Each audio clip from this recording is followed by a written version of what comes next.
Hello and warm welcome everyone. Welcome to academia search.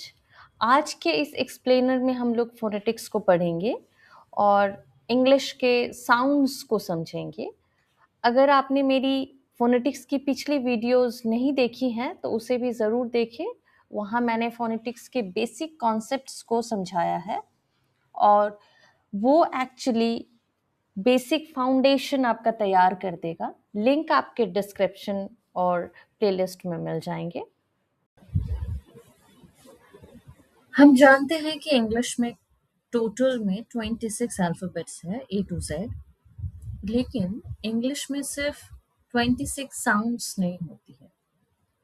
English में लगभग 44 speech sounds होते हैं क्योंकि लेटर्स और साउंड्स अलग अलग होते हैं और हम लेटर्स लिखते हैं लेकिन साउंड्स को बोलते भी हैं और सुनते भी हैं। सो इसी साउंड के स्टडी को फोनेटिक्स कहा जाता है और इसे स्पीच साउंड्स भी कहा जाता है, जिसको आगे हम समझेंगे।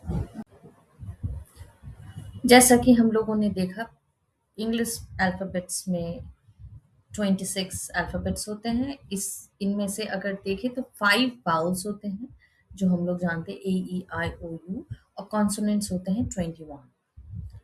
लेकिन अगर ध्यान देने वाली बात यह है कि अगर लेटर्स 26 हैं तो साउंड्स 44 कैसे हो रहे हैं।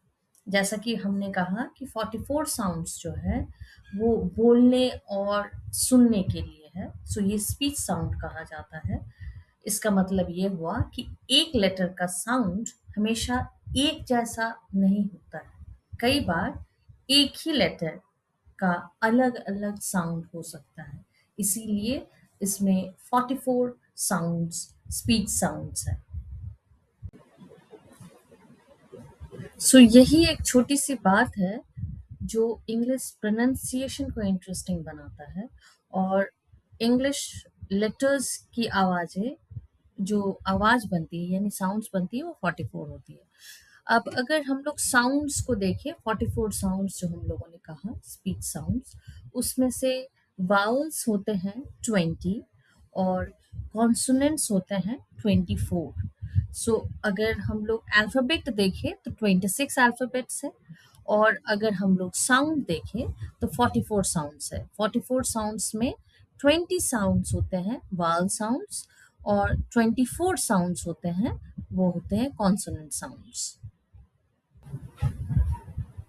मैंने ये छोटा-सा वीडियो इसीलिए बनाया है क्योंकि बहुत सारे स्टूडेंट्स को कन्फ्यूजन होता है और वो मुझे अक्सर आके पूछते हैं कि इंग्लिश में केवल 5 वावल लेटर्स हैं, ए, ई, आई, ओ, यू, जो हम लोगों ने पढ़ा है।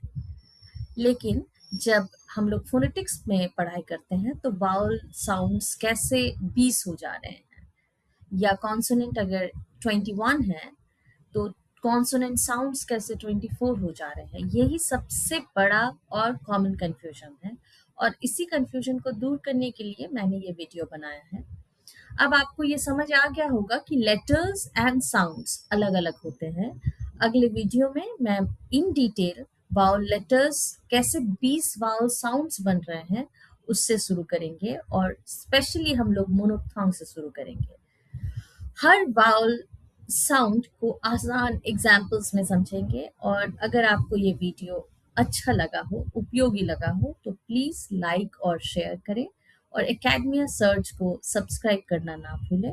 मिलते हैं अगले वीडियो में, तब तक के लिए कीप लर्निंग।